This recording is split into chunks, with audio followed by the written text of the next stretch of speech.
The issue of the Jamaica Infrastructure Development Program, JDIP, has been with us for some time.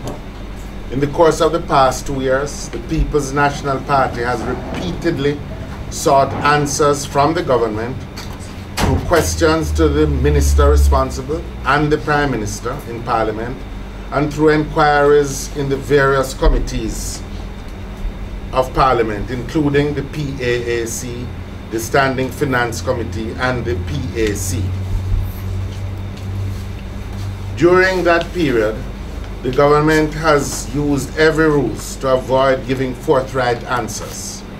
This obfuscation has involved the entire administration, including the current Prime Minister, in his then capacity as leader of government business in the House of Representatives, and has included as well the Minister of Finance, both of whom insisted that no details of the JDIP needed to be provided to the Standing Finance Committee of Parliament when the budget was being considered, despite the fact that this program effectively represents the largest single capital expenditure by the government.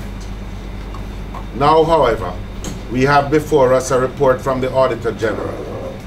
I must remind you that the audit was done at the request of the opposition through the Public Accounts Committee when Dr. Davis was chairman, and sadly, this report has revealed a scandalous pattern of gross misuse of the taxpayers' money, and worse as far as the JDIP is concerned. Dr. Davis will deal with this report in some detail in his remarks. Suffice it to say that what this report indicates is that in the administration of this program, the JDIP, there has been a deliberate effort to avoid and sidestep the procurement rules of the government of Jamaica. In addition, there has been a failure to provide the necessary documentation to justify the contract prices, which in most cases were outrageously exorbitant. Works were done apparently without engineering estimates and without any negotiation with contractors.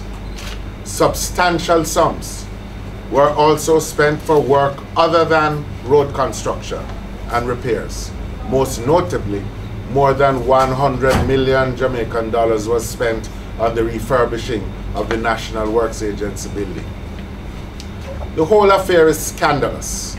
This involves $400 million, or some $35 billion Jamaican, $400 million US, that the Jamaican people will have to pay back. And it is clear that the taxpayers of Jamaica have not got value for their money. By shortchanging the people of Jamaica, we are denying the country not only the benefits of a good road infrastructure, but we are also diverting resources that should be used to fix our decrepit hospitals, or our school system, our security services, and the like. For this year alone, some US $100 million was budgeted to be spent for this fiscal year ending March 2012. From information available to us, that budget is exhausted, and many, if not most, of the scheduled roads remain started but unfinished. We are insisting that people must be held accountable and that the taxpayers of Jamaica get justice.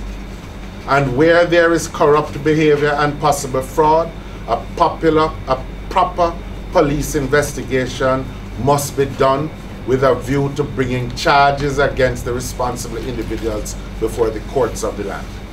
The Prime Minister, who was the most ardent defender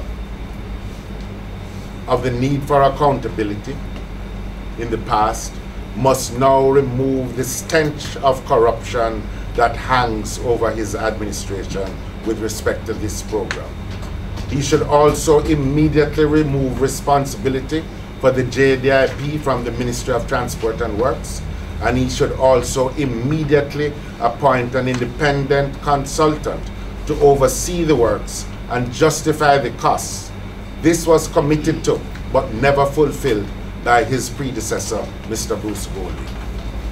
The sorry conduct of this JDIP program by the JLP government has not only robbed Jamaica of the well-needed benefits of an improved road infrastructure, but it also reflects poorly on the country's reputation and threatens the highly valued relationship between Jamaica and the People's Republic of China.